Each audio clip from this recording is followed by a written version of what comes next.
কেউ জানে না রাতের অন্ধকারে মাটি সব গোপন কথা ঢেকে রাখে, কিন্তু কিছু মাটি আছে যেখানে শান্তি পায় না মৃতরাও। আমি হাফসা। সেদিন বিকেলে আমার নানু মারা গেলেন। আমরা সবাই শহর থেকে গাড়ি ভাড়া করে গ্রামে নানুর লাশ নিয়ে যাই। গ্রামের বাতাসে এক অদ্ভুত নিস্তব্ধতা ছিল, যেন সবাই চুপচাপ অপেক্ষা করছে। নানুর মৃত্যুতে আমার বুক ফেটে যাচ্ছিল, কারণ ছোটবেলা থেকে নানু আমার সবচেয়ে কাছের মানুষ ছিলেন।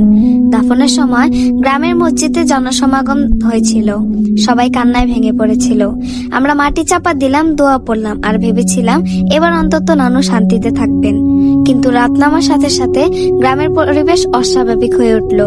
আকস্মিক ভাবে কুকুরগুলো হাহাকার শুরু করলো, যেন কবরের দিকে তাকিয়ে ঘেউ ঘেউ করছে। বাতাস হঠাৎ ঠান্ডা হয়ে গেল, নারকেল গাছের পাতা অদ্ভুত শব্দে তুলতে লাগলো। আমি বারান্দায় দাঁড়িয়ে সব দেখছিলাম।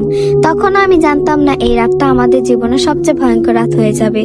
রাত বাড়তেই গ্রামের মানুষ ফিসফিস করতে লাগলো, কবরের মাটি নাকি অদ্ভুত ভাবে নড়ে উঠছে। আমি শিউরে উঠলাম। আমার ছোট মামা বলল এমনটা নাকি কবর খোঁড়া হলে হয়, কোনো দুষ্ট লোক লাশ নিলে। আমরা সবাই আতঙ্কে ছিলাম, কিন্তু পরদিন সকালে গিয়ে দেখি নানুর কবর খোঁড়া, ভেতরে কোনো লাশ নেই। আমার মাথা ঝিমঝিম করতে লাগলো, যেন বুকের ভেতর থেকে সবকিছু হারিয়ে গেল। প্রথম দিকে কেউ বিশ্বাস করতে চাইলো না।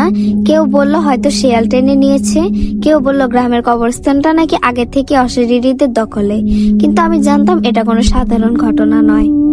কয়েকদিন পর একজন অচেনা লোক এসে আমার আব্বাকে গোপনে বললেন এই লাশটা কালো জাদুর জন্য নেওয়া হয়েছে, কবর খোঁড়া হয়েছে রাতের আধারে, আপনাদের ওপর এর প্রভাব পড়বে।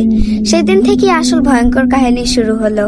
রাতে ঘরে ঘুমালে দরজা নিজে থেকে কাঁপতে থাকে, জানালার বাইরে কে যেন হাঁটে। আমার ছোট বোন জুহি মাঝরাতে চিৎকার দিয়ে উঠে বলে নানু দরজার কাছে দাঁড়িয়ে আছে। আমার মনে হতে লাগলো নানু শান্তিতে নেই, কে একজন তার লাশ নিয়ে গেছে, অশুভ কিছু করছে। কিন্তু কি আর কোথায়? নানুর লাশ হারানোর পর থেকে আমার জীবন যেন এক অদ্ভুত অন্ধকারে ঠেকে গেল। প্রতিদিন রাত নামলেই বাড়ির ভেতর ভয়ের এক ঘন কুয়াশা নেমে আসে।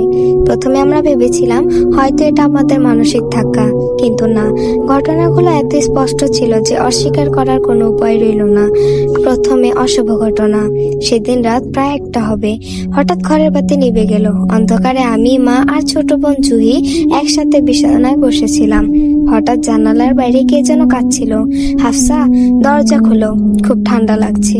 শুনেই আমার বুক কেঁপে উঠলো, কারণ সে কণ্ঠটা একেবারেই নানুর মতো শোনাচ্ছিল। কিন্তু নানু তো মৃত।